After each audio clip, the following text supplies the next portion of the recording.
The next question that I would like to deal with is the paragraph in the President's address relating to the progress made in our economy, in our agricultural sector, in our industrial sector, in our foreign trade, etc. Sir, you were pleased to read out to us a very large list of the achievements of the Congress government during the last decade and the important targets which have been achieved during the last 10 years of our planned economy. You also mentioned the question of increase in food production, increase in the production of agricultural commodities, etc. Fortunately, sir, here we have in our midst the ex-deputy chairman of the Planning Commission, Shri V.T. Krishnamachari, who has addressed a number of meetings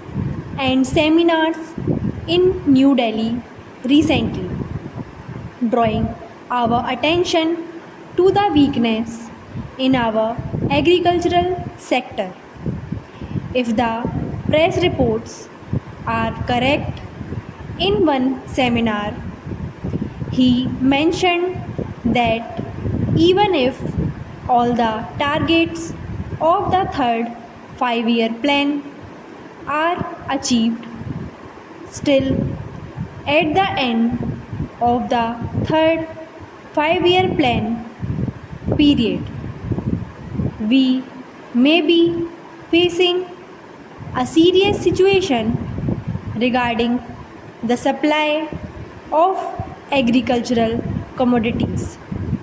He has also expressed the hope that we will be able to exceed the targets which have been fixed for the third 5-year plan. I do not know whether his expectation of exceeding the targets will be fulfilled or not, but it is quite clear that we have not been able to give sufficient attention to the development of the agricultural sector. It has also been stated that development of the agricultural sector is one of the most difficult tasks which have been found difficult both by democratic countries as well as by countries in which total planning is going on. It is all the more reason, therefore, that we should pay more attention to the agricultural sector so that it may be possible for us to meet our requirements as and when they arise, and the situation which he has foreseen at the end of the third 5-year plan may not materialize. It is no use merely taking refuge behind some of the figures which have been compiled and narrating the progress which has already been achieved. We are happy that some progress has been achieved, but we are anxious that more progress should be there, and for that purpose, also certain definite steps will be taken. In this connection, I am also happy to hear what the Defense Minister said yesterday in one of his public meetings, namely that the government of India is contemplating to create a setup in villages wherein our panchayats will be functioning more or less on the lines of parliament. Unfortunately, he did not elaborate that point further, and the press has not thrown any more light on what that exactly means. But if it means that the panchayats will be in charge of the resources that are available in the villages, that they will be in a position to determine how best the productive efforts in the villages are to be directed, and in what direction determine what targets are to be achieved, and when the production is there and there is a surplus to be exchanged with other centers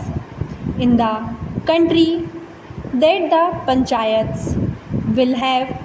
their say in the matter on what terms this surplus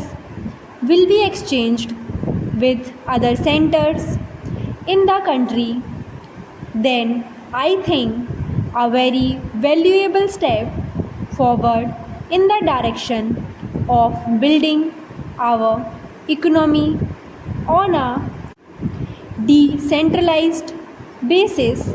will have been taken. We have always taken the view, sir, that if planning is to succeed in our country, and if there is not going to be any regimentation of our productive activity and forces, what is necessary is that the common man should have a voice in determining the economic policies and in formulating the economic plans of development, and should have also his say in determining on what terms a village or a group or an industry should be working for the development of economy as a whole. In other words, some amount of competition, some amount of bargaining power is to be generated in the lowest strata of our society and in the lowest rung of our economy, so that with the help of that bargaining power, under the overall influence and policy of the Planning Commission, it may be possible for us to develop our economy in a manner which satisfies both the interests and the requirements of the nation, as well as the aspirations of the pupil. When pupil feel that they also have their say in the formulation of policies and programs, and that such policies and programs are not something which is dictated from now New Delhi, but are those which have been worked out by their own efforts and as a result of their own deliberations. To that extent, these plans are a part of their efforts in the development of their regions, of their own crafts, their own industries,